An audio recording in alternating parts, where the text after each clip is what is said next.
ಓಂ ಶಕ್ತಿ ಪೋಟ್ರಿ ಓಂ. ಇದು ನಲ್ಲ ತುಂಬಿದ ಗಿಡ. ಯಾವುದು ನಾನು ತೋರಿಸ್ತಾ ಇರೋದು. ಇದು ಕಾಳಿ.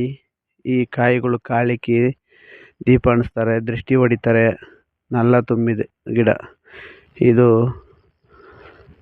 ಏನು ಮಾಡಬೇಕಂದ್ರೆ ಅಮಾವಾಸ್ಯೆ ಭಾನುವಾರ ಟೈಮ್ ಬಂದುಬಿಡಬೇಕು. ಇಲ್ಲ ಅಮಾವಾಸ್ಯೆ ಪುಷ್ಪ ನಕ್ಷತ್ರದಲ್ಲಿ ನಾಳೆ ಅಮಾವಾಸ್ಯೆ ಬರುತ್ತಂದರೆ ಇವತ್ತು ಹೋಗಿ ಇದ್ರ ಬುಡಕ ಪೂಜೆ ಮಾಡಿ ನೈವೇದ್ಯ ಕೊಟ್ಟು ಮಂತ್ರ ಬಿಟ್ಟನೆ ಬಿಟ್ಬಿಟ್ಟು ಬರಬೇಕು.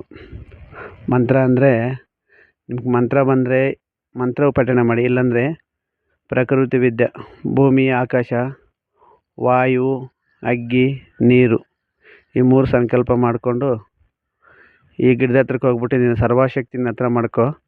ನಾಳೆ ಬೆಳಗ್ಗೆ ನನ್ನ ಮನೆಗೆ ತೊಗೊಂಡು ಹೋಗ್ತಾ ಇದ್ದೀನಿ. ಸರ್ವ ರೋಗಗಳನ್ನು ನಿವಾರಣೆ ಮಾಡಿ ನನ್ನ ಕಾಪಾಡಂತ ಹೇಳ್ಬಿಟ್ಟು ಈ ಸಂಕಲ್ಪ ಮಾಡಿಬಿಟ್ಟು ಪೂಜೆ ಮಾಡಿಬಿಟ್ಟು ಬಂದುಬಿಡ್ಬೇಕು. ಬಂದುಬಿಟ್ಟ ಮೇಲೆ ಮತ್ತೆ ಬೆಳಗ್ಗೆನೇ ಜಾವ ಒಂದು ಚುಮ್ ನೀರು, ಅರಿಶಿನ ಕುಂಕುಮ ಕಡ್ಡಿ ಮತ್ತು ಒಂದು ಬಾಳೆಹಣ್ಣು ನೈವೇದ್ಯ ತೊಗೊಂಡೋಗಿ ಇಕ್ಬಿಟ್ಟು, ತಾಯಿ ನಿಮ್ಗೆ ನೋವಿಟ್ಟು ನಾನು ಕಿತ್ಕೊಂಡು ಹೋಗ್ತಾ ಇದ್ದೀನಿ, ನನ್ನ ಮನೆ ಕಾವಲ್ಗಾರ ರಕ್ಷೆಗಿದ್ದು ಕಾಪಾಡು ಅಂತ ಸೂರ್ಯ ಹುಟ್ಟಿದ ಕಡೆ ಹೋಗಿರೋ ಬೇರು ತೊಗೊಂಡು ಬಂದು ಇದನ್ನು ಅಭಿಷೇಕ ಮಾಡಿ, ದೇವ್ರಿಗೆ ಹೆಂಗೆ ಅಭಿಷೇಕ ಮಾಡ್ತೀವೋ ಹಂಗೆ ಈ ಬೇರುಗಳಿಗೆಲ್ಲ ಅಭಿಷೇಕ ಮಾಡಿ, ಆ ಬೇರು ಅರಿಶಿನ ಬಡ್ದಲ್ಲಿ ಸುತ್ತಿ 21 ದಿವಸ ಪೂಜೆ ಮಾಡಬೇಕು. ದೇವ್ರ ಮೇಲೆ ಇಟ್ಬಿಟ್ಟು 21 ದಿವಸ ಪೂಜೆ ಮಾಡಿ ಆಮೇಲೆ ಅದು 1 ಇಂಚು ಮುರಿದು ತಾಯ್ದಕ್ಕೆ ಹಾಕ್ಕೊಂಡ್ರೆ ಗಾಳಿ, ಪೀಡ, ಪಿಶಾಚಿ, ಮಾಟ ಮಂತ್ರ ಕಂದಿಷ್ಟು ಯಾವುದು ನಿಮ್ಮ ಹತ್ರಕ್ಕೆ ಬರೋದಿಲ್ಲ.